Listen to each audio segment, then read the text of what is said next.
Jaime. Pablito, muchas gracias. Realmente muy feliz, muy contento por la excelente conferencia que nos acaba de dar Mara Camila. Realmente muy clara, muy didáctica, con mensajes como siempre muy sólidos y en un tema que estoy seguro que le apasiona. Creo que nunca me habían mandado un mensaje tan caluroso cuando llegó el ecógrafo nuevo a la UCI. Y eso creo que es muy bueno porque se le nota la pasión por el tema y creo que ella misma nos va a terminar enseñando muchas cosas con el uso del ultrasonido en cuidado crítico. Maracami mencionó cosas muy, muy valiosas y muy importantes, como que está en la cabeza del paciente, como que no es invasivo, como que esa herramienta podemos tenerla disponible muchas veces en la medida en que tengamos el recurso. Entonces, el punto es que nos toca empezar a acumular un poco más de experiencia para que cada uno con el traductor en mano, obviamente aprenda a identificar los signos. Creo que en SLASIP se está haciendo el curso, digamos, liderado por el comité para que la gente tuviera la posibilidad, pues, de hacerlo, los fellows de cuidado intensivo. Pero la presentación de Maracamila fue espectacular, realmente te felicito, Maracami, fue muy, muy sólida, muy interesante en términos de forma y de fondo. Y creo que es una herramienta que nos toca empezar a incorporar más en el día a día y obviamente la literatura que la respalda cada vez más sólida y más fuerte. Ese último paper que tú nos presentas como una muy buena, digamos, predictor de extubación, la excursión diafragmática mayor al 23% y una elevada a la curva de 0,93 es realmente muy buena con su capacidad predictiva. Entonces, realmente es una herramienta muy buena. Maracami hizo una presentación espectacular y creo que nos toca empezar a incorporarla y acumular horas con el traductor en mano para que obviamente cada vez le saquemos más provecho y lo utilicemos en lo que hace unos años se llamaba el ABC, el ultrasonido en terapia intensiva, acá me alcanzó a contar algo del tema y es cómo puede servir desde la vía aérea, la parte respiratoria y obviamente cuando hay un compromiso circulatorio. Entonces, nada, felicitaciones a Mara Camila y muchas gracias, Pablito. Jaime, muchísimas gracias. Muy claro. Y estoy absolutamente de acuerdo contigo.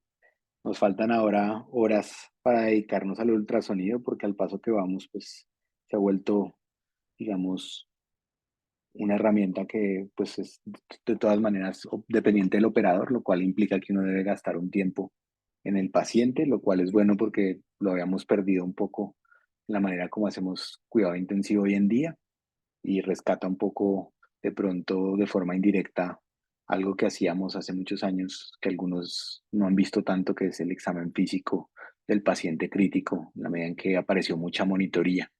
Em, pero de todas maneras, pues es muy interesante, está cada vez más construido, cada vez trata de resolver preguntas que tenemos los clínicos día a día, entonces en eso ha sido tan útil. Obviamente cada vez queremos traspasar más las fronteras, entonces queremos que haya ecografía para resolver todas las dudas y todas las preguntas que tenemos del cuidado intensivo y pues todavía no estamos, probablemente no llegará nunca allá. En la medida en que también automatice muchos procesos, es posible que tengamos una evidencia un poco más sólida que no, dependa un poco menos del operador, pero pues eso todavía está lejos. No sé si alguno de los presentes quisiera hacer alguna intervención del tema, tiene alguna experiencia, ha hecho algo diferente a lo que mencionó Camila, que hizo una muy buena revisión de todos los usos del ultrasonido que tenemos. Nosotros por ahí tenemos un protocolo que queríamos tratar de ejecutar del uso para predecir vía aérea superior inflamada, que también por ahí está escrito. No sé si de pronto Juliana, que lo leyó algún día, o Mario quieran comentarnos, pero digamos que hay mucha cosa interesante en el futuro. Aquí todavía no alcanzamos tampoco a hablar de parámetros ventilatorios. Entonces, pues nada, no sé, César, que le encanta el tema. Hola, hola, buenas tardes, ¿me escuchan? Sí, sí, perfecto, César. Sí, primero pues felicitar a la doctora porque hizo una presentación que tiene como mucho de qué hablar y la logró hacer en un tiempo preciso y adecuado y de una forma que no fue monótona. Lo otro es que sí, la ecografía nos está como acercando, me parece muy interesante lo que dice Pablo, de que nos está acercando otra vez a ir a tocar el paciente, y nos está retando a volver a aprender muchas cosas. Yo siempre digo como de forma jocosa en que los que enseñamos ecografía estamos como enseñando a manejar nuevamente un fonendoscopio, y en cuestión de unos años va a ser el manejo del día a día de este aparato pues que a muchos nos apasiona y que tanto nos ayuda. Solo como para hacer una cuña, yo no sé si promocional, acá yo trabajo en el Hospital Pablo Tobón Uribe de Medellín, y con un compañero ya tenemos montada una rotación específicamente de POCUS. Los que quieran averiguar por la rotación nos pueden contactar, me pueden contactar directamente a mí. Se hace el convenio por la parte de docencia del hospital, y ya hemos estado recibiendo incluso, pues muy interesante, porque han venido fellows de urgencias pediátricas y fellows de nefrología pediátrica que están muy interesados en evaluar la parte de índices de pulsatividad renal y de congestión venosa por Vexus. Entonces, como ofrecer esta opción que tenemos acá para la formación de los fellows y también de los residentes en pediatría. Y muchas gracias. César, muchísimas gracias, muy al lugar tu cuña. Esperamos que muchos se interesen y se nutran de todo lo que han ido desarrollando ustedes. Juliana, ¿quieres contar? Profe, ¿cómo está? Buenas tardes para todos. Pues realmente mi intervención es muy cortica para que empecemos con el taller. Simplemente era para hacer énfasis en el estudio que pues usted comentó previamente. Finalmente lo que dice pues el doctor César es cierto, es lo que la ecografía se volverá pues nuestra mano derecha en las unidades de cuidado intensivo. El protocolo pretende digamos que estudiar qué tan, pues, qué tan probable o qué tanta utilidad tiene la ecografía de vía aérea en casos de, pues, de evaluación de grupos extubación y pues de las complicaciones relacionadas, no tanto como el soporte, no tanto como el destete de soporte ventilatorio, pero sí más las obstrucciones de la vía aérea que pues hace que las extubaciones sean un poquito más difíciles en ciertos pacientes y más en aquellos que han tenido muchos periodos de intubación o las intubaciones han sido muy largas. Entonces, pues digamos que tenemos el protocolo ya montado, nos toca hacer, pues tenemos pendientes hacer como unas modificaciones para pasarlo y hablar con el comité investigador del hospital en donde lo pensamos hacer, pero pues creo que hacer énfasis en lo que usted dijo, finalmente eso se convertirá en lo que nosotros haremos de aquí en adelante y pues que deberíamos, así como aprendimos a pasar catéteres antes pues por reparos anatómicos y en este momento ya estamos aprendiendo a pasar catéteres con medio ecográfico, pues esto tiene que ser muy parecido. Profe, muchas gracias. Muchas gracias, Juliana. Ale Vega. Hola a todos, buenas tardes. Bueno, Camila, gracias por tu presentación que fue, como todos lo han dicho, súper clara. A mí me parece importante este tipo de presentación, no solamente que se hable del tema, sino que se hable como tú lo dijiste, súper animada, mostrándolo de una forma fácil, porque a veces sucede que uno está en las entregas de turno y dicen, pues, no, es que como a ti te gusta la coreografía, creo yo que es un tema que tiene que pasar de ser a los que nos gusta no solamente hacerlo, sino toda la unidad. Como lo han dicho antes, es un tema que se tiene que volver habitual del día a día, de rápido acceso y que todos lo usemos. Solamente se va a ganar con horas de vuelo, no se va a ganar con otra cosa.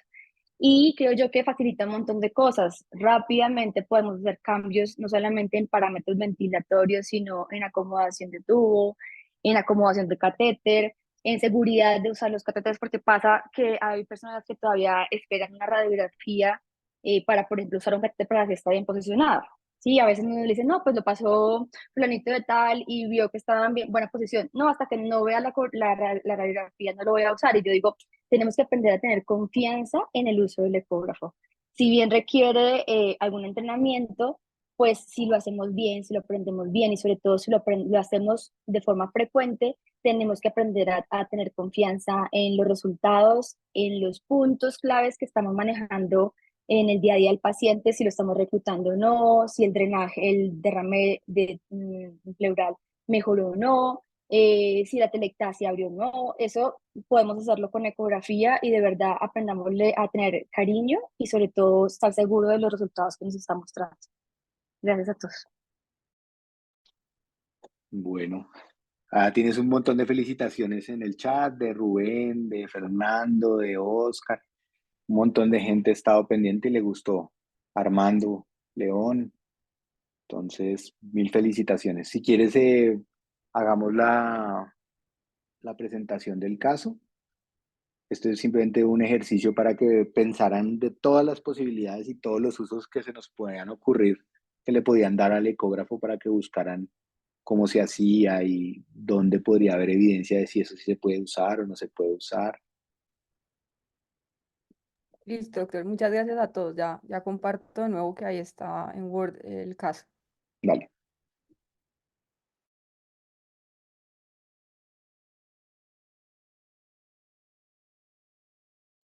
Aquí lo ven. Entonces el caso decía paciente Juanito, un niño de 8 años, extraído de urgencias por su madre debido a dificultad respiratoria aguda y dolor torácico.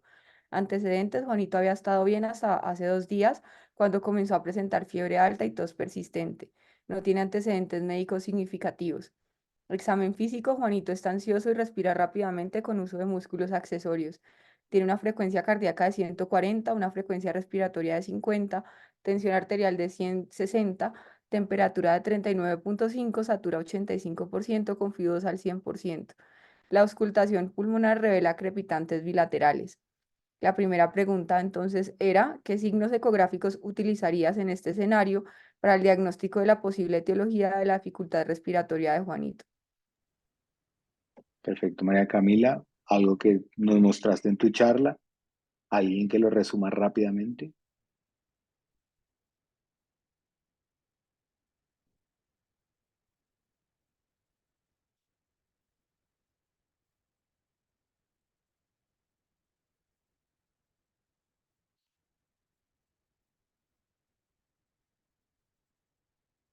Profe, ¿puedo? Adelante, María Juliana, Gloria, Juanita, cualquiera. Si quieres, María Juliana, que fue la que levantó más rápido la mano. Gracias, profe. Bueno, pues digamos para hacer un resumen cortico de todo lo que ya dijo mi compañera, digamos que hay ciertos signos que nos podrían hacer pensar en una patología relacionada con todo el cuadro clínico de Juanito, pensando especialmente en que Juanito tenga una neumonía relacionada pues a todo su cuadro clínico. Dentro de los signos importantes para neumonía, entonces pues tenemos el, sí, pues la hepatización pulmonar, que pues la apariencia del parénquima pulmonar hipoecoica homogénea, que pues que se puede ver muy parecido a cómo se ve el hígado dentro de la ecografía. El signo del aplastamiento, que habla como de los bordes irregulares de la consolidación hipoecoica. El broncograma aéreo, que es importante, y se ve como aire en los bronquios dentro de un pulmón hepatizado. Y también es importante pues el tamaño de la consolidación, dado que pues hay estudios que pueden hablarnos de que dependiendo del tamaño de la consolidación y de cómo se ve la consolidación, en la ecografía podríamos hablar más de una neumonía viral versus bacteriana. Hay estudios que nos hablan de que cuando las neumonías son virales están asociadas usualmente a consolidaciones un poquito más pequeñas, mientras que las neumonías bacterianas adquiridas en la comunidad se relacionan más con consolidaciones de más de 2 centímetros. Obviamente esto pues no es específico, pero pues en relación con el paciente y pues con todo el cuadro clínico podrían hacernos pensar en qué, pues, que estamos hablando y que, cuál es la patología de Juanito, pues.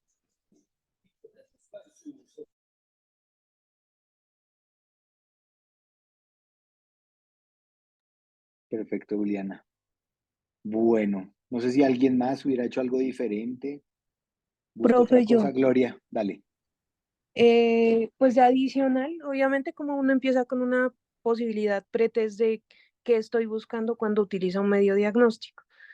Si tenemos, pues, obviamente también me fui por la parte que mencionó ahorita Juliana, por el síndrome consolidativo, buscando esas características, pero teniendo en cuenta de que de la información que nos dan como pues en los signos clínicos y en la evaluación, uno también tendría que pensar en otras posibilidades, por eso también me fui a buscar los signos que se encuentran en el síndrome alveolar o en el alveolar intersticial. Entonces empezaríamos a buscar algunas de las signos que nos describieron en la charla. Dentro de eso, pues la aparición de las líneas B que hacían más de las normales, o sea, más de dos, entre los espacios intercostales, anomalías de la línea pleural que nos digan si hay presencia de líquido a nivel de los alveolos. Estaríamos buscando patologías adicionales como edema pulmonar, pues claramente la primera sospecha diagnóstica era una infección, en ese caso una neumonía, pero las neumonías en los primeros estados se pueden comportar fácilmente como un síndrome intersticial. Así también, con la anomalía de las líneas B, uno abre sobre el abanico de las posibilidades, pues otras alteraciones. No nos dan pues mayor información acerca de trauma, pero uno siempre piensa en maltrato, las contusiones pulmonares, líquido libre. Uno puede buscar también en el caso de este chiquito, por el mal estado general que nos muestra, derrames pleurales o ese tipo de alteraciones que nos puede cambiar pues nuestra conducta inicial. Solo era eso. Gracias. Perfecto, Gloria, muy claro. Héctor, También Héctor Romero, fellow de primer año de cuidado intensivo de la Universidad del Rosario. Quería también agregar que además de buscar patologías pulmonares, tenemos que recordar la relación cardiopulmonar. Entonces tenemos una dificultad respiratoria y fiebre. A través de la ecografía y el ultrasonido podríamos ayudarnos también de la parte cardíaca, que no vayamos a mirar la parte de la función cardiovascular y si encontramos algún derrame o alguna pericarditis que nos podría estar también aumentando esta dificultad respiratoria o descartando otras patologías asociadas. Entonces, evaluaría también la parte cardiovascular como agregar a lo que ya han dicho. perfecto, muy al lugar tu comentario. Bueno, en principio también hay que ser muy claros para que no es bueno el ecógrafo, ¿no? Acuérdense que el ecógrafo es muy bueno para ver agua, ¿cierto? Para ver neumotórax, sobre todo para descartar neumotórax, pero es, por ejemplo, muy malo para ver atrapamiento de aire. Para él, digamos, da lo mismo como un pulmón normal que un pulmón que esté distendido por atrapamiento de aire. Entonces, los fenómenos de atrapamiento de aire no se ven bien en ecografía. Eso hay que tenerlo muy claro en la cabeza para no irse a confundir. O sea, uno debe saber para lo que sirve el equipo y para lo que no sirve. Y lo que ya mencionaron adicional, que estamos todos muy claros. Entonces, digamos que ya más o menos diagnosticaron, vieron que tenía neumonía o SRA, definitivamente deciden que van a ventilar. Entonces, además de las cosas que ya contó María Camila, ¿qué más encontraron o qué más pudiéramos usar al ultrasonido como estrategia para escoger la ventilación, los parámetros, para hacer el seguimiento, de pronto para hacer algún procedimiento adicional?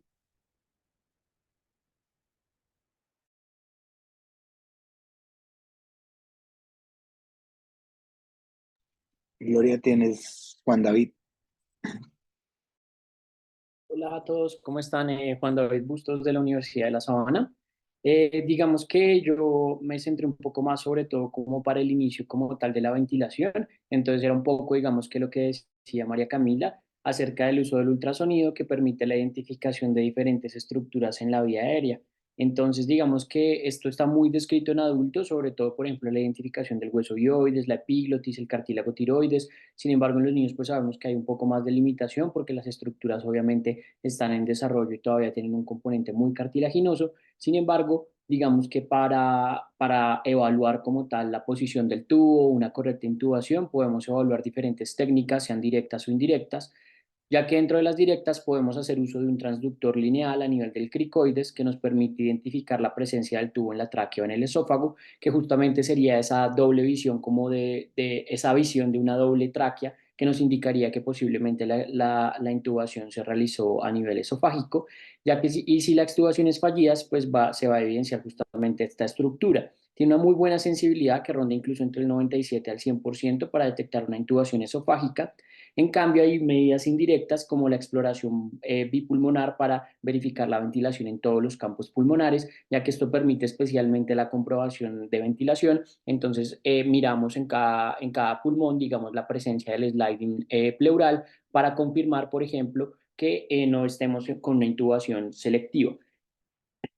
También se ha descrito la selección del tubo endotraqueal adecuado para la medición del segmento subglótico a nivel también del cricoides. Esto nos permite sobre todo la evaluación de cuál tubo debería utilizar para la intubación. Muchas veces digamos que sabemos que la fórmula que aplicamos de la edad, muchas veces digamos que por los tamaños de los niños, por diferentes condiciones incluso nutricionales, etcétera, digamos que se puede ver un poco alterada y la selección digamos que mediante ecografía sería un poco mejor. Y finalmente, porque pues me voy a enfocar, digamos que como les decía, durante la intubación, me pareció interesante justamente que Camilo alcanzó a mencionar y era el uso del TRUST, que es ese test de solución salina a nivel traqueal verificado con ultrasonido, que realmente lo que encontré fue un artículo del 2015 realizado por Tesaro y colaboradores y publicado en la revista Resuscitation, en el cual ellos realizaron un estudio observacional de niños que iban a ser llevados a cirugía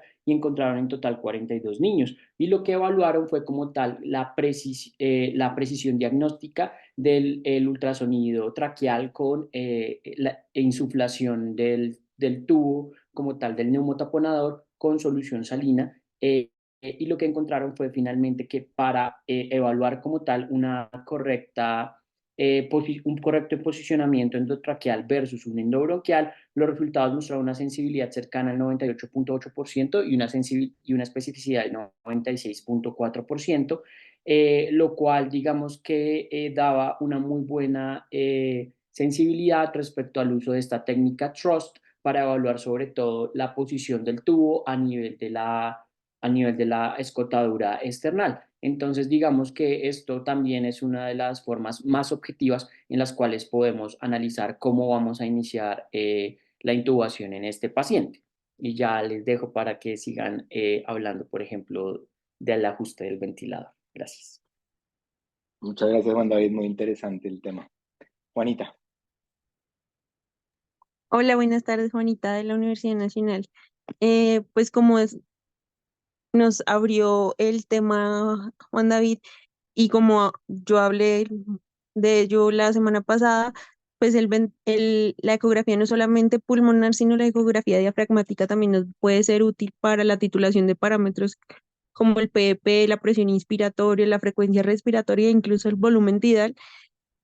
eh, que aunque la evidencia está en construcción y como dice el profe, no es muy específico para el diagnóstico, por ejemplo, de sobredistensión, sí es muy útil en los casos de colapso alveolar.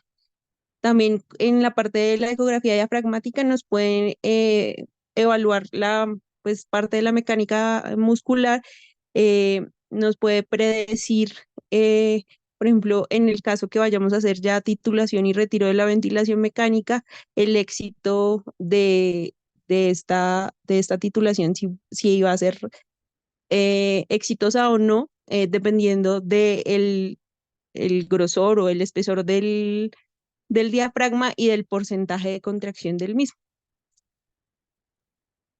Perfecto, Juanis. Pamela. Tardes para todos. No, yo lo que quería como adicionar era como en la parte pre, también digamos como en la parte de seguridad, que también hay medidas para ver como el llenado gástrico del paciente, sobre todo en situaciones de emergencia, para pues elegir métodos de intubación rápida.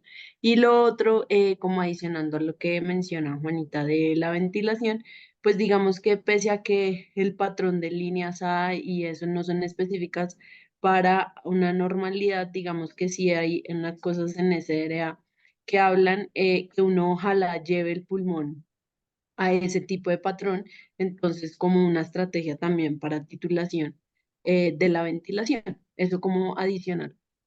No más. Perfecto, Pamela, mil gracias.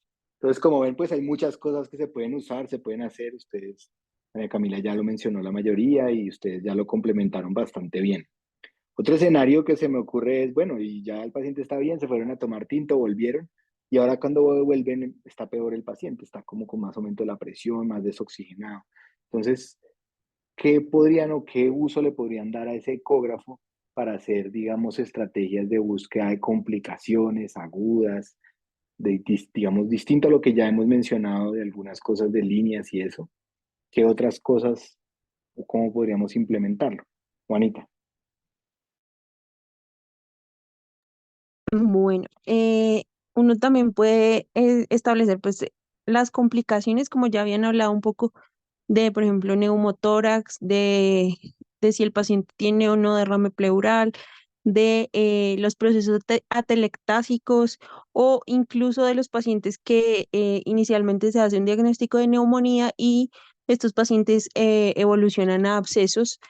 Podemos ver, por ejemplo, en el caso de, como ya habíamos hablado, del derrame pleural, pues la separación de las dos líneas pleurales y el signo del cuadrado en la fragmentación pleural, que supone como la interrupción de la línea pleural en el área de la neumonía, las atelectasias, que uno puede ver atelectasias tanto intraneumónicas como en la periferia, y también atelectasias que pueden estar debidas a derrames pleurales, a neumotórax o incluso a problemas como de la programación del ventilador. Y en la parte de los abscesos podemos ver que se presenta como en una zona hipoecogénica habitualmente como homogénea, que tiene burbujas de aire y con frecuencia en la parte externa de la cápsula es hiperecogénica y tiene como un refuerzo posterior. Perfecto, Vanis, Pamela. Yo una cosa que me pareció súper interesante, que es como técnicas de contraste en ecografía para ver como un poco más específico esas cosas que uno ve en una ecografía normal. Entonces, lo que decía es que mediante como un contraste que se llama Sonoview, a unas dosis bajas se le hace una inyección al paciente y digamos que permite poder en pacientes, por ejemplo, con neumonías, poder determinar las zonas de necrosis y hacer como una tipificación un poco más precisa del derrame y la necrosis. Entonces, digamos que además ayudaría a poderse ahorrar uno, por ejemplo, una tomografía en un paciente. Eso como quería mencionar, que me pareció súper interesante. De acuerdo, es un tema muy interesante que todavía no hemos explorado mucho. También si se desplazó el tubo, hay muchas cosas que se podrían hacer. Realmente es una herramienta súper útil. Gloria.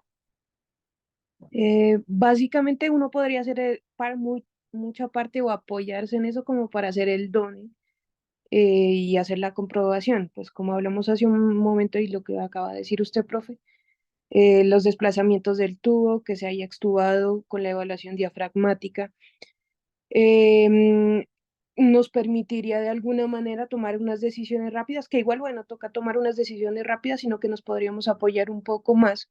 Dentro de eso también, por ejemplo, en las estrategias de reclutamiento pulmonar, yo vi varios estudios, la mayoría son de adultos, de niños casi no encontré, pero posterior a las terapias respiratorias, a las terapia vibropercutoria, cuando se hacen focalizadas a atelectasias, por ejemplo.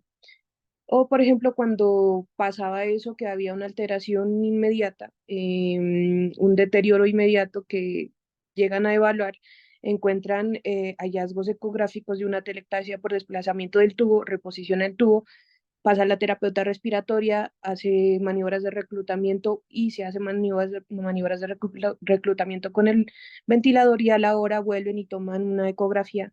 Nuevamente hacen un barrido y encuentran si hay mejoría, si hay alguna alteración adicional. Pues me parece pues realmente muy rápido y útil como apoyo dentro de ese escenario como rápido.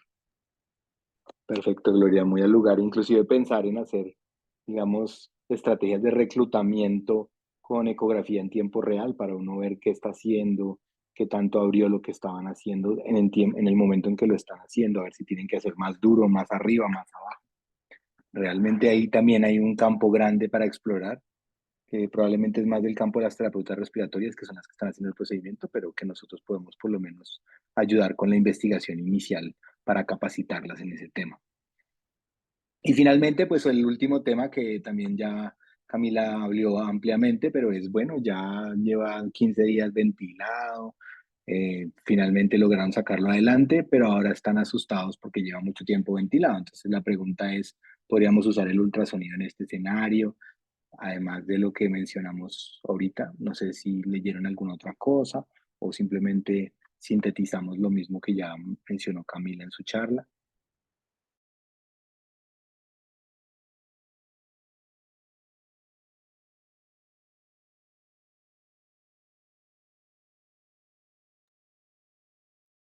Dale, Gloria. Pues yo encontré, hay como varios campos de acción, hace como una secuencia, es como sistemático lo que van evaluando. Entonces ellos empiezan diciendo, primero hagamos una ecografía pulmonar, miramos el luz y evaluamos cómo se ha ido comportando a través de los días. Ya tengo un luz por debajo de 13, preferiblemente debajo de 10, dijo, listo, el pulmón puede que esté mejor, la patología que me llevó a ventilar al paciente está mejor, chequean un punto. Después siguen a la función diafragmática. Evalúan qué tanta lesión, esto sí lo encontré más en adultos, por grosor diafragmático durante ins y expiración, qué tanta lesión diafragmática ha tenido, y con eso, si yo definitivamente no puedo tener por siempre ventilado al paciente, pues porque voy a seguir perpetuando esa lesión diafragmática de la ventilación mecánica. Entonces dicen, sí, pero pasémoslo a una ventilación no invasiva, o sea, extubémoslo hacia una ventilación no invasiva tratando de darle algo más de apoyo. Em, Miden los grosores y la excursión diafragmática como habíamos mirado previamente en el tema. Como que chulean o no, o dicen, listo, tengamos preparada para pasar a una ventilación no invasiva cuando se extube.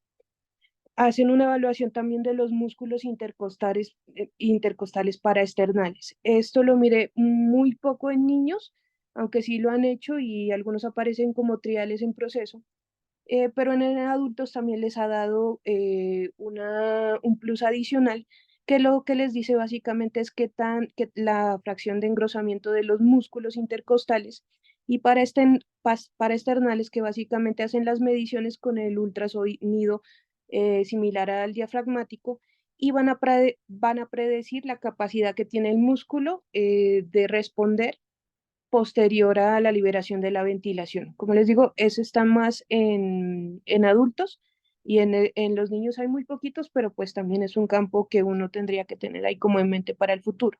La evaluación de la vía aérea, como la vimos hace un momento, realmente no voy a decir nada adicional al respecto. Hacen también el chequeo de la vía aérea, el chequeo de la parte hemodinámica, entonces dice, vigile, por ejemplo, los signos de sobrecarga hídrica, ese pulmón está sobrecargado, el corazón está bien, la función está bien, para tratar de tenerlo en las condiciones más óptimas si fue un paciente pues de largo manejo. Y finalmente hacen ecocardiografía como tal, miran la función cardíaca, y con eso todo chequeado, pues aumentan la posibilidad de que cuando se libere de la ventilación mecánica, tengo un plan B como la ventilación no invasiva, o veo que puedo optimizar antes de liberar al paciente del ventilador y tener un mejor resultado. Perfecto, Gloria, muchísimas gracias. Entonces, pues la finalidad de este taller era mostrarles todas las aplicaciones prácticas que puede tener, entender bien este tema del ultrasonido y por qué puede ser importante, digamos que entrenarse específicamente en este tema, explorarlo, investigarlo, porque como ven hay mucha cosa que estamos heredando de adultos, como siempre nos pasa, y hay cosas específicas de la pediatría que sí sería interesante explorar. Entonces, nada, dejarles la duda, dejarles el gusto. Habrá que medir el tiempo. A mí me preocupa a veces que cada vez quisiéramos hacer 8 horas diarias de ultrasonido en cada paciente y a qué horas hacemos lo demás. Entonces, una de las cosas que yo le veo a complicaciones a corto plazo es tratar de sintetizar qué es lo importante rápido de hacer, pero de todas maneras, por ahora estamos en la fase de construcción y aprendizaje, y en el caso de ustedes de entrenamiento y entrenar la mano, el ojo, ir a estos cursos como les propuso César, o hay otros cursos en otras partes del mundo. Creo que este es un campo que ya está aquí para quedarse y que hay que aprender y hay que desarrollarlo bien porque son habilidades nuevas que nos ayudan a ser mucho más hábiles en el manejo de nuestros pacientes. Dicho esto, pues terminamos este módulo de fisiología pulmonar. Muchas gracias a todos los que han participado, a todos los que han asistido. Vamos a empezar entonces el curso cardiovascular dentro de 8 días. Vamos a empezar con los aspectos básicos fisiológicos de la bomba cardíaca y están todos cordialmente invitados a continuar con nosotros. Muchísimas gracias a todos, gracias por la participación. Buena tarde para todos.